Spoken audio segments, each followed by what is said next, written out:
भारत के पूर्व प्रधानमंत्री श्रीमान मनमोहन सिंह जी का आज निधन हो चुका है। तो सबसे पहले भगवान उनकी आत्मा को शांति प्रदान करें और उनसे संबंधित जीवन से संबंधित तमाम वो चीज़ें अपन इस वीडियो में बात करेंगे। और जैसा कि वो 2004 से लेके और 2014 तक भारत के प्रधानमंत्री भी रहे हैं और इससे पहले गवर्नर, वो तमाम वो चीज़ें बात करेंगे और उनको एक अर्थव्यवस्था के रूप में बहुत बड़ा सुधार किया था, उस रूप में भी उनको जाना जाएगा। भारत जब भी 1991 का नाम आएगा तब जो है पूर्व प्रधानमंत्री मनमोहन सिंह जी को याद किया जाएगा। तो उनसे संबंधित तमाम वो चीज़ें अपन बात करते हैं कि इनका जन्म जो है 26 सितंबर 1931 को हुआ था और कहाँ पर है, पंजाब, वर्तमान के अंदर पंजाब और पाकिस्तान में जो पंजाब है ना, वहाँ पर इनका जन्म हुआ था। इनके जीवन साथी गुरुशरण कौर है। और प्रोफेशन से संबंधित बात करें तो ये कौन थे? तो ये अर्थशास्त्री थे, बहुत बड़े अर्थशास्त्री थे। और इनकी जो राजनीतिक पार्टी की बात करें तो राजनीतिक पार्टी इनकी कांग्रेस थी। कांग्रेस पार्टी से ये बिलोंग करते थे। आगे बात करते हैं, रिजर्व बैंक के गवर्नर भी रह चुके हैं ये। साथियों, कईयों को पता नहीं होगी इस चीज का कि 1982 के अंदर भारत के रिजर्व बैंक है उसके गवर्नर रह चुके हैं। तो 15 सितंबर 1982 से 15 जनवरी 1985 तक भारत के गवर्नर रह चुके हैं ये। उसके बाद में बात करें कि योजना आयोग के उपाध्यक्ष भी रह चुके हैं साहब। वैसे योजना आयोग का अध्यक्ष जो है प्रधानमंत्री होता है। वर्तमान में जो नीति आयोग है उसी का नाम बदलकर अब, पहले योजना आयोग था उसका नाम बदलकर नीति आयोग कर दिया गया है। तो ये नीति आयोग के उपाध्यक्ष भी रहे हैं। कब से? तो 15 जनवरी 1985 से 31 अगस्त 1987 तक रहे थे। क्वेश्चन ये पूछा जा सकता है कि जब ये योजना आयोग के उपाध्यक्ष थे उस टाइम भारत के प्रधानमंत्री कौन थे? तो राजीव गांधी, श्रीमान जो स्वर्गीय राजीव गांधी जी है, वो उस टाइम प्रधानमंत्री थे और उनके कार्यकाल के अंदर ये जो थे उपाध्यक्ष बने थे। आगे बात करते हैं कि वित्त मंत्री रहे थे और सबसे इम्पोर्टेंट इन्हीं जो 1991 में बने थे, 19 तब से सुधार किए थे, उनकी वजह से इनको जाना जाता है। तो पहले बात कर लेते हैं कि वित्त मंत्री कब से कब तक बने थे। तो 21 जून 1981 से 16 मई 1996 तक 5 साल ये वित्त मंत्री रहे।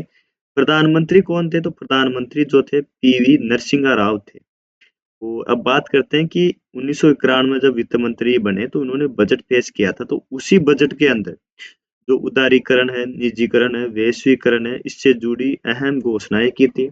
साथ ही व्यापार नीति, औद्योगिक लाइसेंस, बैंकिंग सुधार, तमाम वो चीजें हैं वो इन्हीं से संबंधित है। ठीक है। और बैंकिंग सुधार करना, प्रत्यक्ष विदेशी निवेश एफडीआई जिसको बोलते हैं, उसकी अनुमति भी 1991 की ही देन है। 1991 के अंदर पूरे विश्व के अंदर मंदी चल रही थी, मंदी का दौर चल रहा था, लेकिन भारत के अंदर उस मंदी का इतना असर नहीं हुआ क्योंकि उस टाइम पे वित्त मंत्री ये मनमोहन सिंह जी थे। उस वजह से उन्होंने अहम फैसले लिए और एक अच्छा जो अर्थशास्त्री होता है उसको पता रहता है कि कौन से फैसले अपन को लेने होते हैं। उस वजह से, वरना पूरे भारत, पूरे विश्व के अंदर मंदी का दौर चल रहा था। जब इनको मुख्य ये बनाया गया, वित्त मंत्री बनाया गया ना, उससे पहले इनको एक दिन पहले फोन करके बताया गया था कि हम जो है आपको वो वित्त मंत्री बना रहे हैं। इस वजह से तो पीवी नरसिम्हा राव है, उनका फोन जाता है और प्रधान है ना, उसके बाद में इनको पता चलता है कि साहब हमको जो है वित्त मंत्री बनाया जाएगा। तो उस वजह से ये चीजें याद रखी जाती है। आगे बात करते हैं कि विपक्ष के नेता भी रहे हैं साहब। विपक्ष के नेता रहे थे ये 1998 से 2004 तक। जो भारत के पूर्व प्रधानमंत्री जिनकी जयंती 25 दिसंबर को 100वीं बनाई गई थी, श्रीमान अटल बिहारी वाजपेयी जी, उनके विपक्ष में जो नेता थे वो विपक्ष के नेता कौन थे? श्री जो मनमोहन सिंह जी थे। कब से कब तक? 1998 से 2004 तक। आगे अब बात करते हैं, अब भारत के प्रधानमंत्री भी रहे हैं, सबको पता है। कौन से क्रम के थे? ये 13वें नंबर के थे। 22 मई 2004 से 26 मई 2014 तक, दो लगातार 10 वर्ष तक रहे थे। ऐसे दूसरे प्रधानमंत्री है जो लगातार दूसरे कार्यकाल के लिए चुने गए हैं। तो फर्स्ट नंबर के कौन थे ये आपको कमेंट बॉक्स के अंदर बताना है कि दूसरे ऐसे कौन से प्रधानमंत्री जो लगातार, वैसे 2 बार तो प्रधानमंत्री बने, कई बने, लेकिन लगातार कार्यकाल के लिए जैसे अभी प्रधान मोदी जी हैं, वो भी तीसरे कार्यकाल लगातार बन चुके हैं। वो तीसरे नंबर के ऐसे मुख्यमंत्री हैं मोदी जी, जो लगातार दूसरे या तीसरे दूसरे कार्यकाल के लिए चुने गए थे। पहले जो है प्रधानमंत्री कौन थे जो दूसरे कार्यकाल के लिए चुने गए थे? इनके जो 2010 के अंदर या दूसरा कार्यकाल स्टार्ट हुआ था 2009 के अंदर, तब इनके अंदर कई जो हैं कई घोटाले या कई जो हैं विवादों में रहे थे ये। कैसे रहे थे वो अपन बात कर लेते हैं थोड़ा। कौन-सी थी? 2G का आपने नाम सुना होगा साहब, 2G स्पेक्ट्रम घोटाला हुआ था। उसके बाद में जो है चारा घोटाला भी इन्हीं के कार्यकाल नहीं, कोयला घोटाला था इनके कार्यकाल में हुआ था। एक मनी लॉन्ड्रिंग का था, ऐसे जो मुंबई आदर्श हाउसिंग सोसाइटी घोटाला था, वो भी इसी से संबंधित था। तो ये इनके कार्यकाल के अंदर उन चीज़ों के अंदर भी याद इनको रखा जाता है।